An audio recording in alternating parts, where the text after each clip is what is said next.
Welcome to the HAYVN Hubcast, a place to learn what business leaders, owners, and professionals are doing to navigate and grow in today's market. Hear from industry experts on everything from marketing, leadership, financing, and more. Brought to you by HAYVN, a co-working space where you can connect, create, and get stuff done.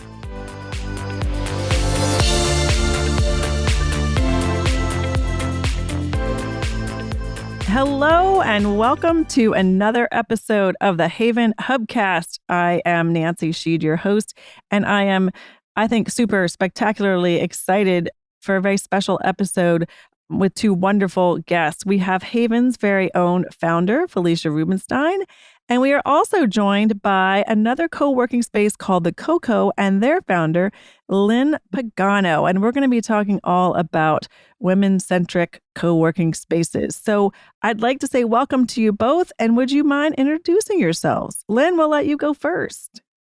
Hi, Nancy. Thank you so much for having me, Felicia. It's nice to see you. I am the co-founder and community manager of the CoCo, a women-focused co-working space in Summit, New Jersey.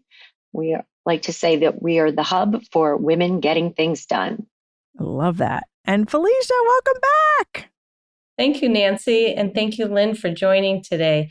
Nancy, you know, I'm such a fan of yours for doing these hubcasts. You're amazing with that. So, and I feel like this might be like, we're in our 30s or 40s for this. We might be cracking into the year mark. We might be in our 50s by the time this one comes out. Yeah. Well, thank God for you. Well, and my name's Felicia Rubinstein. I'm the founder of HAYVN. We just had our 3rd year anniversary, and we are thrilled to be part of this group, this sister co-working group that formed officially during COVID. You know, we all kind of knew about each other and had touch base, but this way of gelling, I think this was one of the best things that happened as a result of COVID, truthfully. I love that. And we were talking about it earlier, and I want to dive into the sort of what you guys were calling the sister spaces. But let's go back to the launch. And I would just love to hear from you, Lynne. You know, it cannot be a coincidence that 3 spaces in the tri-state area were launching women's co-working spaces, right? And so obviously there was either something in the air, there were market trends directing that way, or women entrepreneurs and women business owners were maybe screaming for this. Walk us through what was the inspiration for the CoCo and your journey to opening your space in your co-working space. So I had read an article in the Wall Street Journal in December of 2017 where WeWork had invested $30 million into a women's co-working space called The Wing in Manhattan. And we couldn't understand, Suzanne, my partner, and I couldn't understand why WeWork would give the money to a separate site when they had 57 sites of their own. Why couldn't they just make one of their own a women-centric site? So we started doing some digging, and The Wing was, you were talking about market forces, and it was right during the Me Too movement, and there were a lot of market forces around women and the way women work, and co-working was also rising at the time, but women didn't feel comfortable working in a WeWork type bro culture sort of thing where you had beer on tap and you're playing ping pong at all hours of the night and day. So we started doing some research into whether we could have a place like The Wing in the suburbs. So we took a year to get a business model together. We gathered our funding. We added another partner who was a little younger than I, and Suzanne and I are. Suzanne Willen is my partner, and my other partner is Lauren Decker. And then we have an advisory board of 2 other women who are, they don't work there on a daily basis, but they kind of advise us. And they're coming from a nonprofit world. So we had their input for a lot of the things that went on. So it took about a year. We found some space, but I was just saying this story before. We actually launched this CoCo in October of 2018 without a physical space. Wow. And we were in negotiations to get this space, but we hadn't signed on the dotted line yet, so we couldn't announce it. But we called on, we gathered about 200 women, and we called on these women to sign up for a community of women.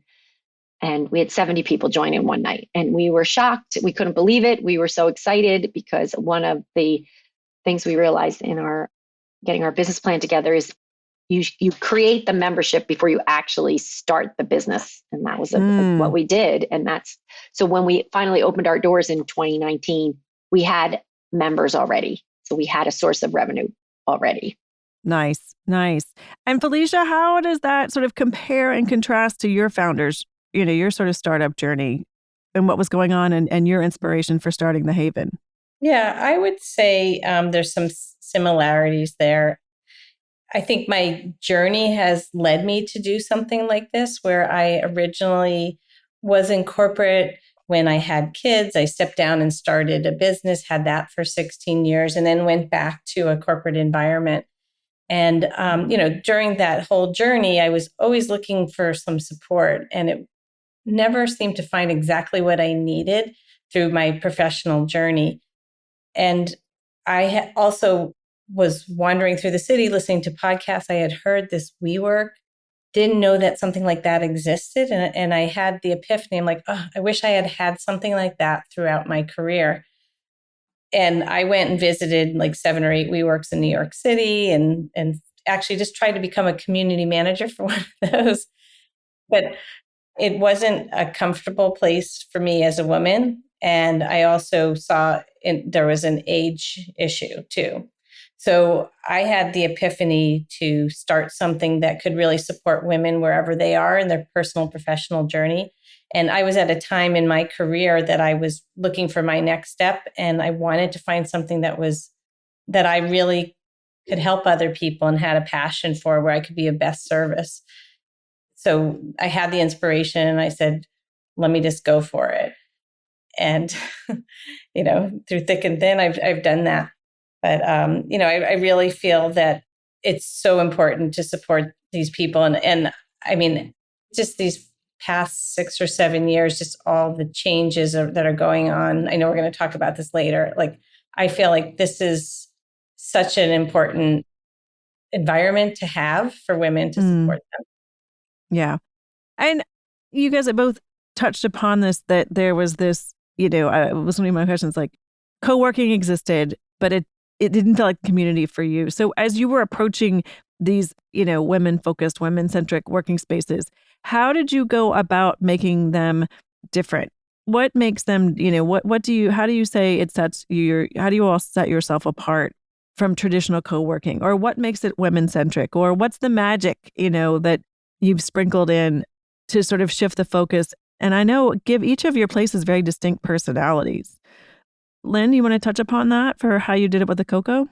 Yes, when we were doing some research about co-working spaces, even specific to women, we found that there was a whole bunch in Manhattan that were specific to industry. So there was co-working spaces just for the tech environment. There was co-working spaces for architects. There was co-working spaces, you niched it down to whatever you could niche it down. But interestingly, there was only a couple that were women-centric and women-focused. And we actually went into the wing one day and worked there and kind of like took what we liked and let go of some things that we thought weren't going to work for our membership. And the first thing was when we went to the wing, they didn't allow men at all. And we did not want to be like, we love men and we have husbands and sons and brothers and fathers and everything. And we wanted to be an inclusive place, but just with a focus on women. So we get that question a lot. And we do have several male members in the CoCo. And when people come for a tour, we say, oh, do you like women, right? Like you're going to be fine here as long as you like women. Like you have a daughter or friends that are women. So it's a funny way to get around it. But then really our programming and our atmosphere, and it's like, our place has a feminine touch to it. All of our programming is geared towards helping women. Just like Felicia said, we help women wherever they are in their journey of life and career. That's what we like to say. So we like to support women who are right out of college all the way into their 70s and 80s, which we have members that reflect that. So it's all throughout your journey. And just like Felicia said, a lot of our members have a different journey. Like you get out of college and you go work for a corporation or a bank or something like that. And then you have a family and then that changes. And then, you need something else. And our space, we'd like to say, you can always find somebody doing something that you might want to be doing. So come and work there, come and join our community and find out what all these amazing women are doing. And maybe it'll help you identify your future journey too. Yeah, I love how you both put the inclusive aspect of it may be women focused or women centric, but it's both spaces feel incredibly inclusive. And Felicia, I know I've witnessed this in the HAYVN, the multi-generation, memberships, right? There are several, sort of parent-child relationships that we've witnessed at HAYVN. How else, Felicia, did you distinguish sort of making this a place, sort of women-centric, women-focused? What did you do for the HAYVN? Yeah, I mean, I think the idea of the programming, we really focus on that. And my research a lot is just my friend research in terms of, we do a lot in the health and wellness. People want to do meditation and yoga. That's very much on the forefront. So we've really grown the health and wellness group. We have about like 25 or 30 members, and they're really connecting with each other in that area. We also make it warm and inviting in terms of like homey food. Like I'll bring in banana bread, or, people bring in different types of, and the men like that too. Like we have that they feel at home with that. And there's a lot of integrating the work and the life. And like you said, Nancy, the multi-generational piece. For example, we're doing this thing with the sandwich generation, because realizing that people have their parents that they're dealing with, and then their kids that came home during COVID, and a lot of that balance. So we have support groups for that, which have nothing to do with work, but people come there just to meet, or the book group that Nancy's running. And as well as we started a young professionals group, because we saw these kids in their 20s, that was a lot of our kids that were just struggling. And then they've created a group of about 10 professionals, and they're just sharing and hanging out with each other. So I don't see that too much in other co-working communities that are not women focused. I could be wrong, but I haven't seen that. So. Well, and I think just this conversation is leading me sort of, and you all have alluded to it, is as opposed to suddenly seeing each other or discovering each other as you're all kind of in, I'm going to say pre-COVID, right? Like you suddenly realize like, oh, there's the CoCo, there's Luminary, there's HAYVN. It seemed like as opposed to being competitive because you were in geographically different locations, there became this like, okay, how can we figure out how to grow together, or what can we do to, get the best of the situation? So you alluded to this sort of sister spaces. Did that happen before COVID, or did that happen as kind of a result of COVID? I'd love to hear more about how you all kind of all came together informally as this sister group. So we actually had a relationship with the Luminary since we opened, just because Suzanne and I were members of the Luminary. They opened like a month before we did. And Kate is very generous and said, we should have some kind of reciprocal, because Summit is like a 30-minute train ride to Manhattan, and you go right to Penn Station. That's walking distance. And that's why I use the Luminary. You go in there, you're meeting somebody for dinner, or you have a meeting in the city, and you go there and hang out, because prior to that, you're running around looking for a place to get Wi-Fi. You're in a Starbucks, or for me, it was always like I'm looking for some place to go to the bathroom in Manhattan. So the Luminary worked for me. And then through COVID and through the Luminary, I think that's how we met you, right? Felicia and all the other sister spaces, they had reached out to them. And I remember that very first phone call we had, probably April or May of 2020. And it was just so like, wow, we're all in this together. And to hear people, how they were getting through and how they were trying to rally the community, and like even just pivot to Zoom and all that, having all the events online.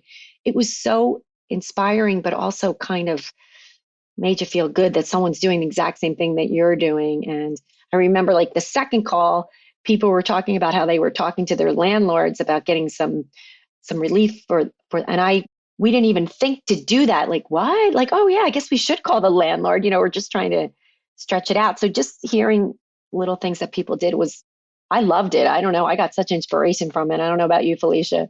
Yeah, actually, you're reminding me, Lynne, like some of it, I mean, because we were all just woke up and like, we didn't know what hit us. And I just remember there was tears sometimes on these calls, just, like some people were, and you could also see the trends too. Like, in Texas, they're like, well, we're here and people are coming in now. And then I think on the East Coast, well, we just got hit with our second wave of COVID, so we're having to close down. But we talked about like what types of materials to buy for the space, how to lay it out, different promotions that everybody was doing to how to get people back in the space. And I remember the pep talk with the landlord and people just talked about their problems. You guys were great in helping me. You had a really good tech guy that helped you with some pieces. So we hired him too. And I just love the way, Luminary really, she was spearheaded this to get everybody together, which was great in terms of organizing it, but people just ran with it. So it was definitely a lifeline for me. And I want to, when you say she, I don't think we officially, Kate Luzio, I hope I'm saying that correctly, is the founder of the Luminary in New York City. And we didn't make it in for the recording today, but hopefully we'll get her back on at another time or find a way to get her integrated in the conversation. Yeah. And I just, from afar, love the fact, that you all had a place, but like I said, as opposed to seeing this as competition, it kind of, the whole became greater because of the sum of its parts in terms of supporting this community and what's now sort of coming out on the other side. But so I'm going to go back just a little bit. You're on the eve of your 1-year anniversary, Felicia. Lynne, it sounds like you might have celebrated your 1-year anniversary, right? And then COVID hits. There have been all these major disruptions, and I wrote like seismic shifts, right? Like about the way we work, the way we're living, the future of work, like things that I think you all had, or at least Felicia, I know you did in your business plan, suddenly became, A, something stopped, B, something's accelerated, right? Like remote working was expected to be a growing trend, but obviously not at the accelerated pace. On top of that, we have the Great Resignation. So people start going back to work and they're like, nope, not having it, right? Like we might be on a recession, and we've got Roe v. Wade. There is so much that has happened in the very small time that you all have launched your businesses, but you're also at the center of it. Like you're witnessing it, as business owners, but also as community, literally as sort of community founders. I know that's a whole thing to unpack, but what's been the impact on each of you as founders of these communities, right? Like, I know there are business ramifications, but I'd love to hear personally sort of what all of this sort of very dramatic change that in no way could have been anticipated, how has that impacted you from the kind of founding standpoint, from the way you approach business, from the way you're looking forward to business? Lynne? So small I think question. I know that's a big one. I think the number one thing about this whole experience for me, I always make this for all of us, we make the joke that we got an MBA without going to school. We learned, every day you learn so much that you could never even envision. And the whole thing about COVID, a week before COVID happened, before I was giving a tour of the CoCo to 5 women, and one of the women said, well, what are you going to do if you have to shut down? And I said, well, what do you mean? You mean like the government's going to make us shut down? Like that's never going to happen. And literally it happened. And like, wow. And then we put a sign on the door that said, we'll be closed for 2 weeks due to the ongoing COVID situation. Like you thought that it was going to be 30 days. And then it just kept going on and on and on. And you have to pivot. I guess that's the number one thing. Like once the shock wears off, if you want your business to keep going forward, you have to change, and you just have to be comfortable with the ambiguity of what is happening in the world through everything. And even I think I probably said that a million times. There's no way Roe v. Wade will ever be overturned. I used to be a lawyer before this, and I was like, it's precedence. It's been on the books. It's never going to happen. I was calming my daughter down. And then all of a sudden it happened. And I'm like, what the flip? Like every day is a new thing. And then as a business owner, you have to reflect about that. And we tried to always have tried to stay away from any kind of political anything, just because as a business owner, it's just, you tread on light, you don't know who you're going to anger. But when this happened, it's bigger than any political thing, I think. I don't know. Well, you have a vision and a mission, and you have a culture, right? Like, I think this is all of these, all of these points of inflection and change have caused a lot of people to sort of say, where does how I feel personally cross into where I am as a business person? And, where am I the leader, or where am I the community supporter, right? Like, and how you do that. So, sorry, I interrupted you, but I think every single one of these, has challenged us to sort of think about that. And I've talked about it in terms of messaging. How do you as a business owner, message this? Who is the community and where do you come down? Felicia, I know this is, you've always had a idea of who who your community is and who you serve, but also, very active, philosophy for women and people who identify as women and sort of those of us who may feel like we sometimes have less of a voice. How is all of this? What have you learned? How is it coming down? And knowing that tomorrow could be something completely different. Yeah. So I was just actually wanted to go back to the Roe v. Wade that Lynne was mentioning, because to me, I've been feeling the same way and really kind of going to step out on this one, because I've always tried to keep business within business and stay out of the politics. But this is such a bigger issue that, and it's about women. And we have people that are in politics that are members of our space. And I am going to step out on this one and be more of a leader, because I can't sit back on this one. And I feel like this is one of the purposes why I started this space. And this would be an interesting conversation among our sister co-working spaces too, I think, Lynne. Mm-hmm. And then just in terms of other things, I feel like we've been, as a co-working space, we have a window into all these other businesses. I think we have about 160 businesses in our space, right? Yes. So it's been, the state of Connecticut has been great in terms of supporting small businesses, as I think New Jersey is too. So I feel like we're on the forefront and can see, when we saw like the impact of COVID probably on these small businesses before a lot of people had saw what was coming, as well as, the Great Resignation, or how hard it has been to find people in staff. Mm-hmm. And as well as, I think you mentioned the recession coming. Yeah, no, I mean, I put looming recession, right? I think that one, I don't know about you, Lynne, but in the pro formas and everything, you always think about that. Again, I've been, I'm old enough to have seen a lot of recessions. I think I started my career during a recession. So it gives you a lot of resiliency to go forward. And so I think I modeled it, like what happens if a recession happens. But I believe that co-working is more of a recession, maybe not recession proof, but it helps all these people that might lose jobs or trying to pivot. Like we have the support systems for that. So I think hopefully, knock on wood, will be okay for that piece of it. Yeah. And I think a lot of the real estate decisions from COVID have not come down yet, in terms of like all the big companies in New York who are trying to get their people to come back to work, and it's not happening. They don't want to come to New York City. So are they going to make decisions to get rid of these big properties and just give their employees a stipend or something to go find a co-working space where they could work? That's in an ideal co-working world. That would be great. But I don't think people have made those long-term decisions yet, one way or the other. Everyone's kind of just trying, and the recession is probably factoring into that as well. But I just know, my kids, I have a 26-year-old and a 23-year-old who are working. They're not taking jobs that are making them go into the office 5 days a week. That's going to be a thing of the past for them. They think that is barbaric.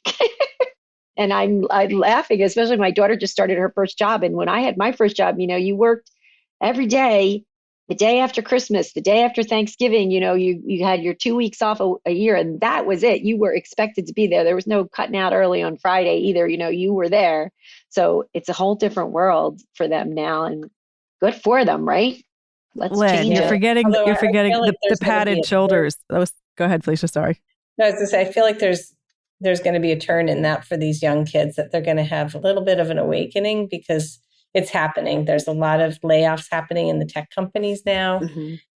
Right now, it's been an employee world.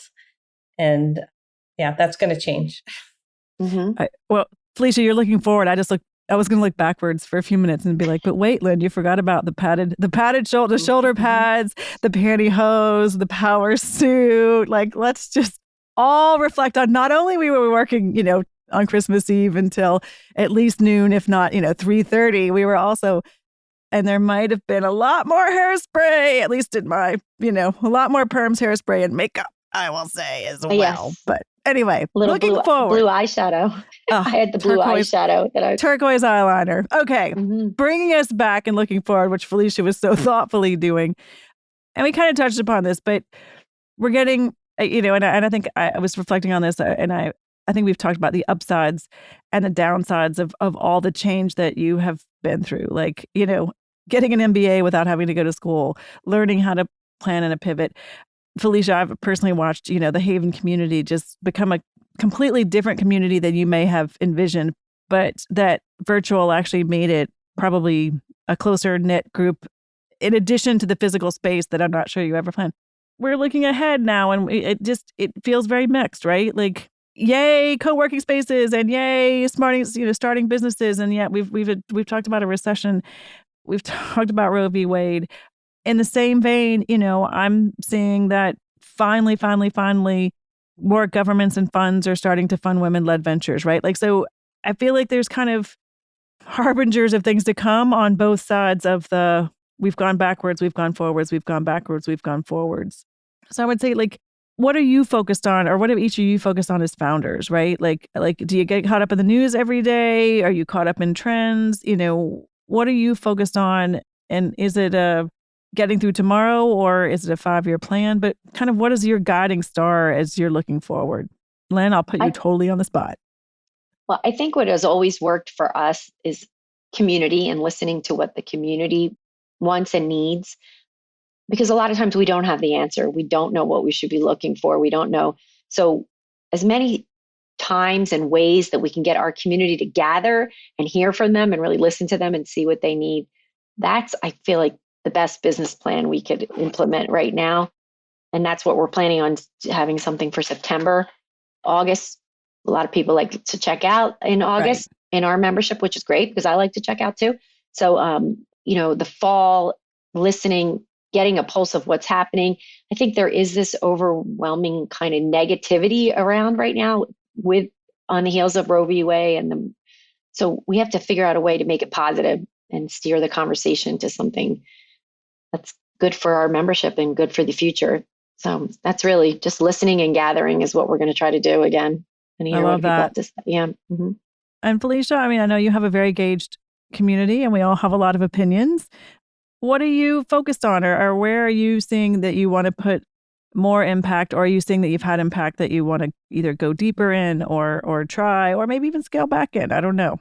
Yeah, I've been trying to step back and to see like where we have our strength, and we focus on like 3 pillars. That's what I say: entrepreneurs, women, and the whole sustainable world. Mm.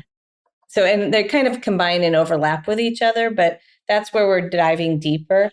So, in Connecticut, there's I think it was like 58 groups that support women entrepreneurs in different capacities.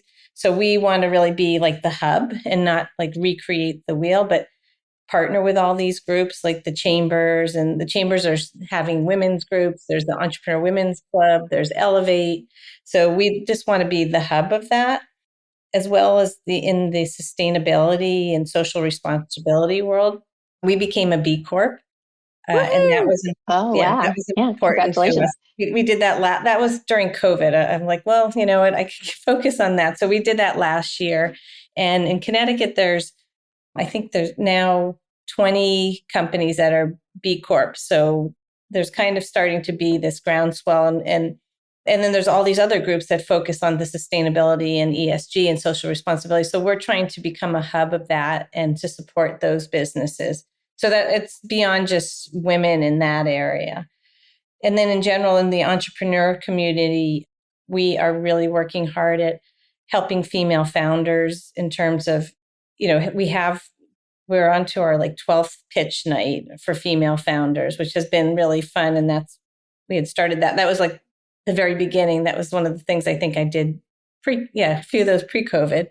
But we're diving deeper in there and teaching women how to invest in other women businesses. So doing the angel investing courses, as well as partnering with some of the state groups that are doing this. And we have our governor Ned Lamont and his wife, Annie Lamont, are really focused on helping entrepreneurs. So we've partnered with them in terms of offering coursework and events for investing in women. I love your, I picture, I can see the Venn diagram of your kind of three pillars overlapping as well with I need to people. create a graphic for this, but I have it in my head. And your community. I'm going to put you all totally on the spot, even though I've warned you. But I know, having been what you've been through, having seen what you've created with your founders and Lynne with your co-founders, and also to the sister space, right? What do you wish? I'm gonna say you've done differently, but what would you have told your founder self when you were launching? So 3 years ago, 4 years ago, Felicia, I know you were in the due diligence stage. Lynne, it sounds like you were testing out ideas and models. What would each of you have, if you could look that founder in the eyes, and what would you say, or what would you have done differently, or what you would have told them that might have either made a difference or that you've learned or that you would want to share? And I think also, you want to maybe share with founders going forward. I think the number one thing is you have to learn not to take yourself so seriously. Suzanne, Lauren, and I all like to operate at a super high level, but and they're at a higher level than I am. So we kind of sometimes get caught up and we forget that we're a small business. We're doing the best that we can. And we just have to relax. We're not curing cancer so not to take ourselves so seriously, especially don't take yourself so seriously during a pandemic. I had to do all over again. That was, yes, I think we were way more anxious and stressed than we needed to be. Our community was super forgiving of anything that we did because we were trying to have this product that was a perfect thing out there in the world. So I think that's the number one thing I would, if I had to do it again, not take yourself so seriously and just relax and enjoy the ride a little bit more. Now that we're coming out of it, I can say that when I was in it, I probably would be on this podcast, sharing, taking notes and memorizing the questions that you sent me, and that's over now. So, but just relax. Lynne, I want to comment on that. Is you were responsible for people's community, and I think that is a response. I mean, I know there was a business plan for both of you. At the end of the day, I know there's a business plan, but alongside of that, you weren't selling burgers, right? You literally were responsible for people's lives and livelihoods, and that's part of your business model. And I think that was hard to take lightly in such a time of uncertainty. I really do. I think we didn't know. And I think, again, if it was just a matter of producing services or manufacturing something, but you all are both in the business of community creating and responsible for those people. So we're very thankful that you took it very seriously. I'm going to say on behalf of your communities. But Felicia, what would you say? What would you have told your founder self, whether it was COVID or dealing with landlords who hopefully don't listen to the podcast? No, just kidding. I don't want to go there. Exactly. Or the community, or, who you chose to surround yourself with, or target markets. I'm just very curious what, First off, I love what Lynne said. I do wish I could have enjoyed the ride a little more.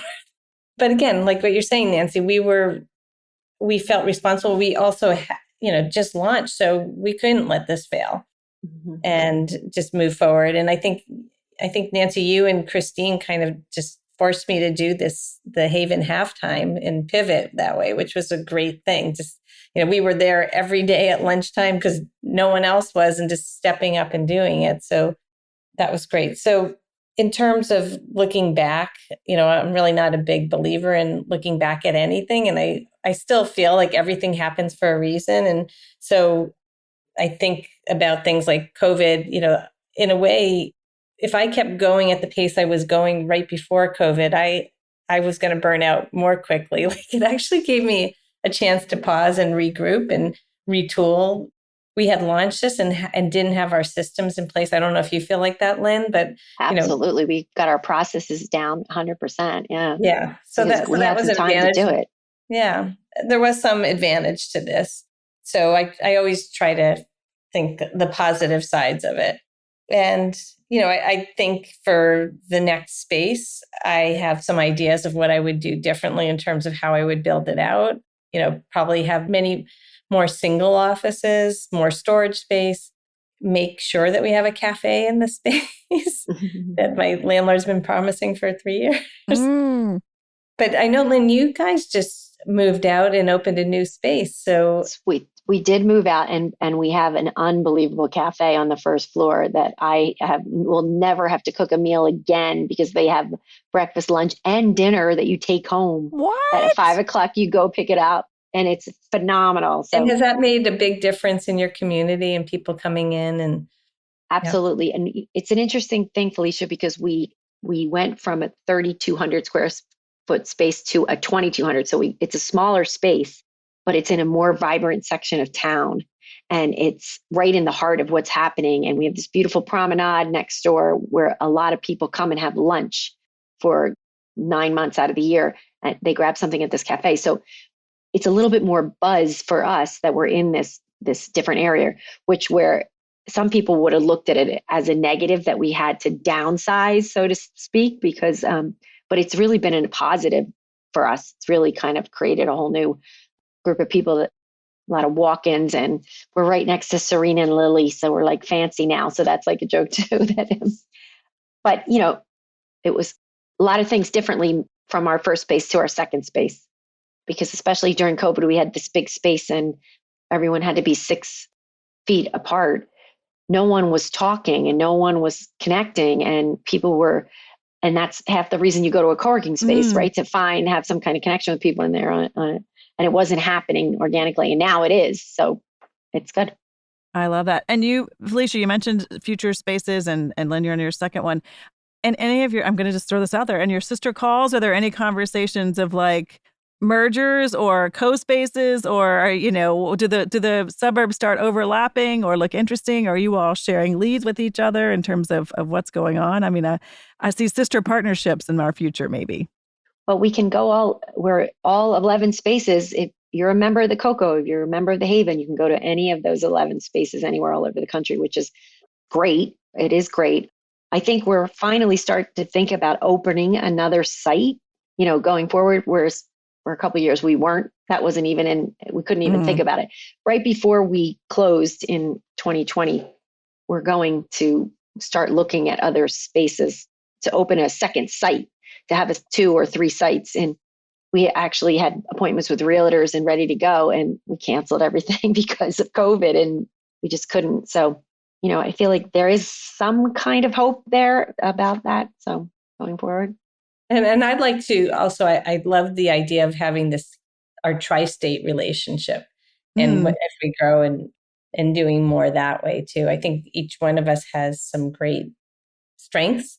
And I love the way that you guys are, because you're both like business coaches too. Is that your background? And not Suzanne, but we have a whole bunch of peer mentorship groups that meet 9 months out of the year. And that's like, an entrepreneurial group. We have people that work in corporate meet, and it's been a very nonprofit groups meet. So it's a way we have a lot of coaches in our membership too. So that's always a good thing to have that directory of coaches for whatever you need. It's been very super helpful. But I love some of your ideas, Felicia. I love the sustainability group, because we have a lot of women, and I never thought of getting them together. That's perfect. We were talking before and we were all like, I love that newsletter. Like, I get both of your newsletters and I'm on the Luminaries newsletter. And I just feel like it is, to your point, Felicia, it's the best of all worlds of great ideas, or we don't do that, but you could go into New York and see it at Luminary. Or Lynne, we were talking, I have a friend, I've been to the CoCo where we've met and worked at your space, right? Like it suddenly made it very accessible for solopreneurs and small business owners like me to actually envision doing work, not just sitting either at home or, or being sort of landlocked, and the remote working looks and feels professional without having to be a complete, nomad sitting in Starbucks. So for that, those of us who have used all your services are very grateful. I can't thank you all enough for your time. This is a true treat and delight. And maybe we'll actually get all 11 on at some point, or we'll chat with some others, but we'll make sure to put in the show notes information about the CoCo. Obviously, we always include HAYVN. I'm throwing in the Luminary because they were here without being here. And you guys were mentioning there's a graphic of the 11 sister sites. Is there actually a link or a listing, or one of you will share it with me? We'll make sure we have all of those included as well, and give a shout out to the rest of the sister spaces. Thank you, Lynne. Thank you, Felicia. All right. Thank you, Nancy. Nice to see you, Felicia. Nancy. And that is another episode of the HAYVN Hubcast. Thanks for listening to the HAYVN Hubcast, a place to learn what business leaders and owners are doing to navigate and grow in today's market. Please leave a review on Apple Podcasts and subscribe on your favorite podcast app. HAYVN is a co-working space and virtual community located in the heart of Fairfield County, Connecticut. HAYVN is a hub for business owners and professionals to connect, create, and get stuff done. Find out more about the HAYVN community online at hayvn.com. That's HAYVN.com. HAYVN Hubcast is produced by Sound Advice Strategies.